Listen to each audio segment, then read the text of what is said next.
J'aimerais commencer par interagir avec vous pour réduire un peu ce fossé qu'il y a entre vous et la scène. Celles et ceux qui ont mangé du chocolat cette semaine, j'aimerais que vous leviez la main.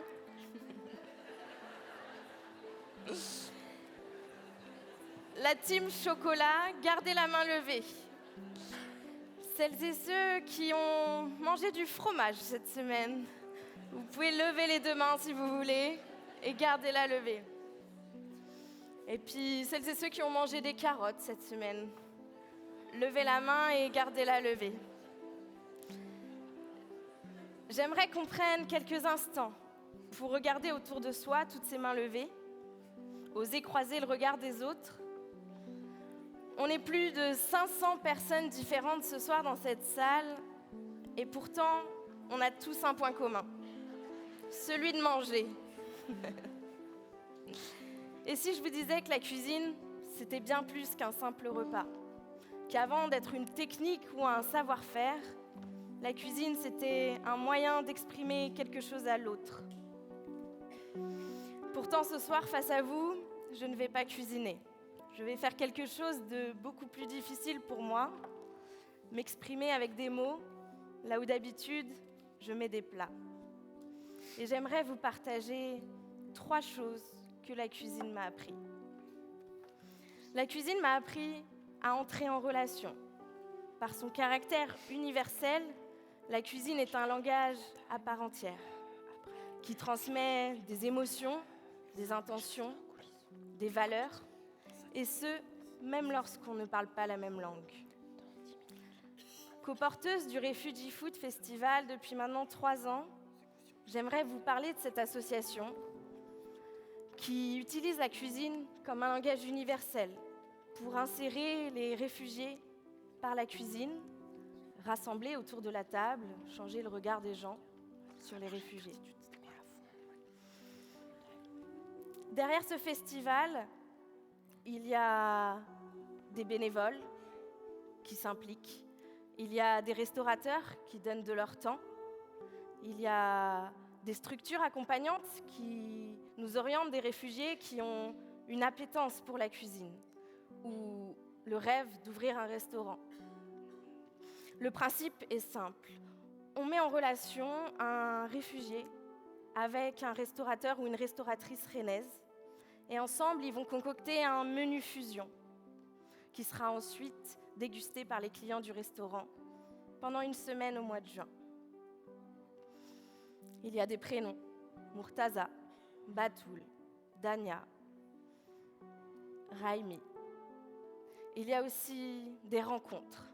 J'aimerais vous raconter cette rencontre avec Batoul. Batoul, nous nous sommes rencontrés dans un café rennais. On échange des formalités, on se présente, je lui explique le festival. Et très vite, Batoul s'arrête et me dit « Il vaut mieux goûter ma cuisine que d'en parler. » Elle sort alors de son sac des Tupperware en me disant « Ça, c'est du capsa d'agneau, ça, c'est du foule de lentilles, du masoub, un dessert à la banane. » Elle avait pensé au jus d'hibiscus, au riz, au pain, un véritable festin posé là, sur cette table. Alors, ce qui m'a bouleversée, c'est d'entrer en relation de manière forte et sincère, sans avoir besoin de beaucoup de mots. Et je m'en souviens encore. Ensuite, la cuisine m'a appris à célébrer la diversité. Chaque année, au centre social de Clenay, un quartier de Rennes, on organise la fête des diversités. Et pendant cette fête, on va créer une assiette de la diversité. Les habitants et habitantes du quartier sont amenés à nous proposer leurs recettes préférées. On les cuisine ensemble, on choisit celles qui vont composer l'assiette de l'année. Et quelques mois plus tard, on se retrouve tous ensemble pour cuisiner cette assiette pour plus de 200 personnes lors de cette fête de quartier. Je revois Zeina, Madouri, Chantal, Noémie, le chana, les pourris, le rouge du paprika, le jaune du curcuma, toutes ces herbes ciselées. Et sans s'en rendre compte, ce n'est pas seulement la sauce qui se lie, c'est nous. Car derrière chaque plat, derrière chaque recette, il y a quelqu'un qui dit « Voilà qui je suis ».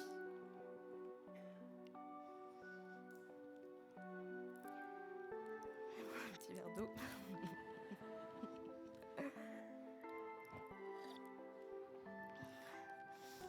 Et derrière chaque histoire, derrière chaque recette, il y a une histoire, une tradition. Et ça, on ne peut que l'accueillir. La cuisine m'a appris à accueillir l'autre, à lui dire « Je te vois, tu comptes, bienvenue, tu as ta place ». L'année dernière, lors du Refugee Food Festival de juin, j'ai rencontré Ala, une jeune femme syrienne, timide, discrète. En même temps, parler à des inconnus dans une langue qu'on maîtrise ou qu'on ne maîtrise pas, ce n'est pas simple. Elle m'a confié la dureté de l'exil, de l'insertion et du regard des autres. Alors on accompagne à chaque étape avec bienveillance. Lors de ce festival, elle va rencontrer un couple de restaurateurs avec qui ils vont concocter ce menu fusion. Et je me souviens encore de ce houmous traditionnel d'Ala, twisté par la créativité du chef Germain, qui avait décidé de le fumer au foin. C'était réconfortant, c'était addictif. Les clients ont goûté, ont posé des questions, puis ont complimenté Ala et ont applaudi. Et pour Ala, ça change tout. Elle me parle de dignité retrouvée, de la chaleur d'un accueil sincère. Et c'est dans tous ces moments-là que j'ai trouvé ma propre place. Mon parcours n'est pas linéaire. Au lycée, j'avais le choix entre le droit et la cuisine. J'avais fait un stage de 3e dans un cabinet d'avocats en droit de la famille. Je me suis dit pourquoi pas. Lors de ma première année en droit, le professeur d'introduction au droit nous dit « Si vous n'avez pas la moyenne à cet examen, c'est pas la peine de continuer, vous pouvez dès à présent quitter les bancs de la fac. » La sentence tombe, 9 sur 20. Pourtant, je persiste. J'obtiens ma licence, j'obtiens mon master 2 en droit du travail, mais je n'étais pas en train de gravir la bonne échelle. Alors, j'ai arrêté, j'ai voyagé, j'ai ralenti. Et à 24 ans, j'ai passé mon CAP cuisine. Je me suis reconvertie. J'ai découvert tout l'univers de la gastronomie, ses bruits, ses odeurs, son rythme effréné. J'ai adoré. Pourtant, il me manquait toujours quelque chose. Puis, il y a eu Mayotte, ce voyage pour aller voir mon frère, où j'ai rencontré Tambati. Tambati, une femme mahoraise, qui m'a invitée à pratiquer la pêche au djarifa, une pêche réservée aux femmes qui, avec leurs filets cousus main, marchent dans l'eau, en rythme, en chantant.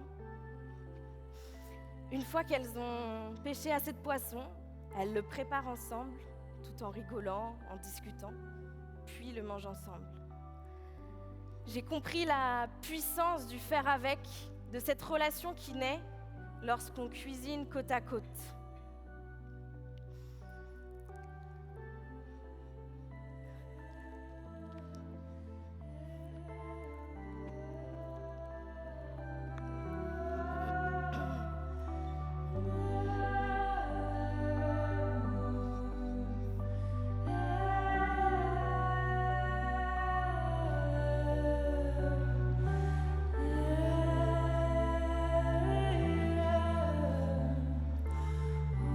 Dans ces moments-là que j'ai choisi de créer ma propre place au sein du monde de la gastronomie.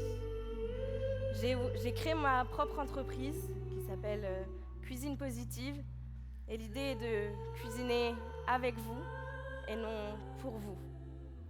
Une entreprise à l'image de mon monde intérieur, sensible, vivant, créatif, imparfait, où chacun peut s'exprimer à son rythme, cuisiner ensemble, se relier. J'ai trouvé ma place dans ce geste simple, cuisiner avec et non pour. Alors j'aimerais vous laisser ce soir avec une question. Pour dire bonjour, pour dire bienvenue, pour dire je te vois. Avec qui avez-vous envie de cuisiner? Je vous remercie.